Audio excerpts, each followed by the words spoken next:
সেবা ফাউন্ডেশনের উদ্যোগে ও মিথিলা সমাজের পক্ষ থেকে হাওড়া নন্দীবাগানে ব্রাহ্মণ সহ সমাজের সকল ধর্মের মানুষ অংশগ্রহণ করে এই চিঁড়ে দই অনুষ্ঠানে।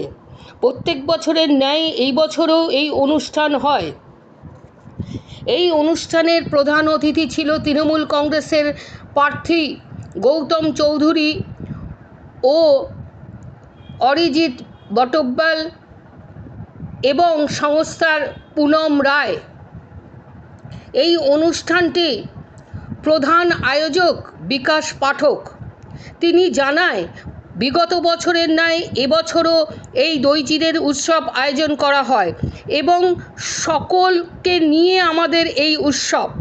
এটা তো আমরা প্রত্যেক বছর করে থাকি ভগবানের কাছে নিজের কথা বলার জন্যে।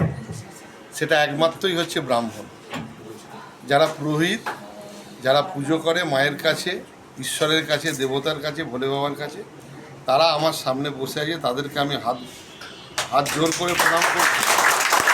তারা আরও ভালো, খারাপ জিনিসকে শেষ করুক, ভালো জিনিস যেন পৃথিবীতে প্রতিষ্ঠিত হয়। মিথিলা সমাজ প্রতি বছর পরে আমাদেরকে ডাকে, আমরা আসি। এবছরে সেই অনুষ্ঠানে এসেছি, ভালো লাগে। এখানে এসে এত সুন্দর অনুষ্ঠান অ্যারেঞ্জমেন্ট, সবাইকে ডেকে নিয়ে দই চিঁড়ে উৎসবটা ভালো লাগে। ইলেকশনের মতো হবে, উত্তরার মানুষ বিচার করবে। মানুষ দেখেছে বিগত 5 বছর গৌতম চৌধুরী কীভাবে মানুষের সাথে ছিল, পাশে ছিল। বাংলার মুখ্যমন্ত্রী মমতা বন্দ্যোপাধ্যায়, মানুষ ঠিক, এটা মানুষের ওপর ছেড়ে দিই, উত্তরার মানুষ ঠিক সিদ্ধান্ত নেবে।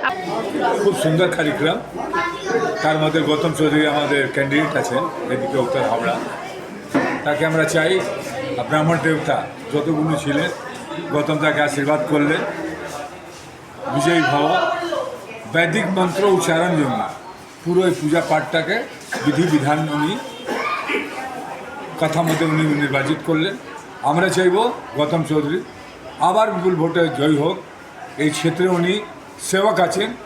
যখন গৌতম দাকে দেখা গেছে রাস্তা উনি ঘুরছেন, কারো কাজে মারফতে কোনো কাজের মধ্যে ব্যস্ত আছেন। জনগণ যেদিকে আওয়াজ দেয় সেদিকে গৌতম চৌধুরী আছে। বারবার ইচ্ছা আছে যে গৌতম চৌধুরী জিতুক আর জনগণের পাশে থাকুক।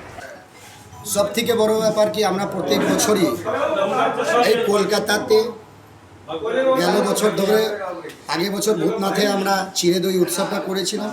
সব সমাজ নিজের সমাজকে নিয়ে কাজ করছে, নিজের কালচারকে বাঁচাচ্ছে, নিজের যে খান পান আছে, নিজের যে খাবার দাবার আছে তার সংরক্ষণ করছে।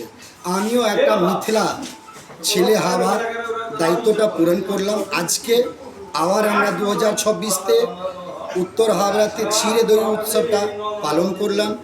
এই চিঁড়ে দই উৎসবে আজকে আমাদের মুখ্য অতিথি হিসাবে আমাদের মাননীয় শ্রী গৌতম চৌধুরী মহাশয়, যে উত্তর হাওড়া থেকে প্রার্থী আছেন তৃণমূল কংগ্রেসে, উনি উপস্থিত ছিলেন। ওনার সঙ্গে আমাদের উত্তর হাওড়া তৃণমূল কংগ্রেস সভাপতি অরিজিৎ বটব্যাল বাবাইদা ছিলেন, স্বপন দেব ছিলেন। তার সঙ্গে অনেক সংস্থার লোকগুলো আজকে আমাকে সহযোগিতা করেছে। তার পরে আমাদের সমাজের যত ব্রাহ্মণরা আছেন ওনারা আজকে উপস্থিত হয়েছেন।